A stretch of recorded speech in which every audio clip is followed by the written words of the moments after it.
बाराबंकी में किसानों की विभिन्न समस्याओं को लेकर 12 दिसंबर से गन्ना संस्थान में धरना जारी है। आपको बता दें कि किसानों के प्रति अधिकारी और कर्मचारी की उदासीनता और हठधर्मिता के कारण किसी भी समस्या का समाधान नहीं कराया जा रहा है, जिससे मजबूर होकर 16 दिसंबर से भूख हड़ताल प्रारंभ कर दी गई थी।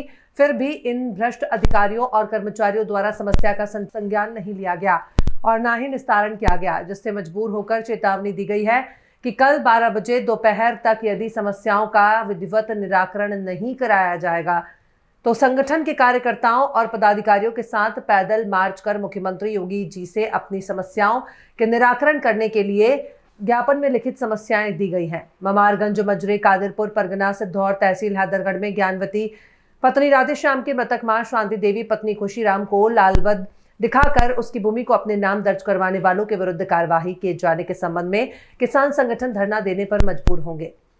नेताजी, आपके क्या मुद्दे हैं? कब से आप धरना दे रहे हो? क्या मामला है? पूरी बात बताएं। हमने 21 नवंबर को डीएम साहब को एक 10 सूत्रीय ज्ञापन दिया था, जिसमें विभिन्न समस्याएं थी।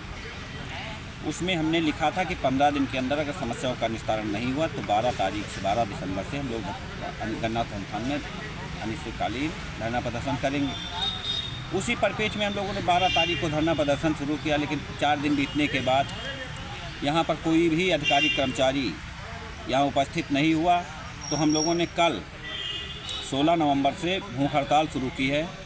और फिर भी अगर कोई आज तक नहीं आया और कल 12 बजे तक अगर कोई यहाँ पर उपस्थित होकर हमारी समस्याओं का विधिवत निस्तारण नहीं करता है तो हम लोग माननीय योगी जी से मिलने के लिए, इन समस्याओं को उनके पास रखने के लिए यहाँ से 12 बजे के बाद कूच करेंगे, जिसमें किसी भी अप्रिय घटना की संपूर्ण जिम्मेदारी शासन प्रशासन की होगी। हमारी समस्याएं हैं, ममारागंज हैदरगढ़ तहसील से एक समस्या है, जिसमें पिताजी की ज़मीन लड़की के नाम जाती है और माँ की ज़मीन परिवार के लोग लिखा लेते हैं। उनके खिलाफ़ कार्रवाई की जाए, जिसने भी ये किया है और करवाया है, दोनों के खिलाफ़ कार्रवाई होनी चाहिए।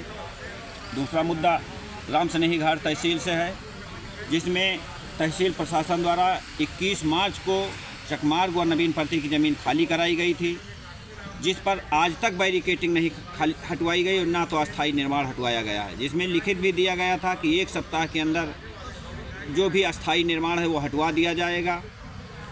और तीसरा मुद्दा है दुल्लापुर में 371 शौचालय की लिस्ट है, प्रधान और सचिव ने लिख कर दिया 331 शौचालय बनाए गए जो मौके पर नहीं बनाए गए हैं। कई बार जांच हुई है लेकिन कोई कार्रवाई नहीं हुई है। और ब्लॉक का एक और मुद्दा है कि सेल्हौर में पात्र को अपात्र बनाया गया और अपात्र को आवास दे दिया गया, जो सचिव द्वारा खुद लिख करके दिया गया है। हमारे पास डॉक्यूमेंट मौजूद है कि हमने कभी भी इनका प्रस्ताव नहीं किया, लेकिन उन्हें आवास दे दिया गया, बन गया। इसलिए हम निवेदन करते हैं कि ऐसे भ्रष्टाचार अधिकारियों के खिलाफ़ कार्रवाई हो, जिससे माननीय योगी जी की खराब छवि न हो।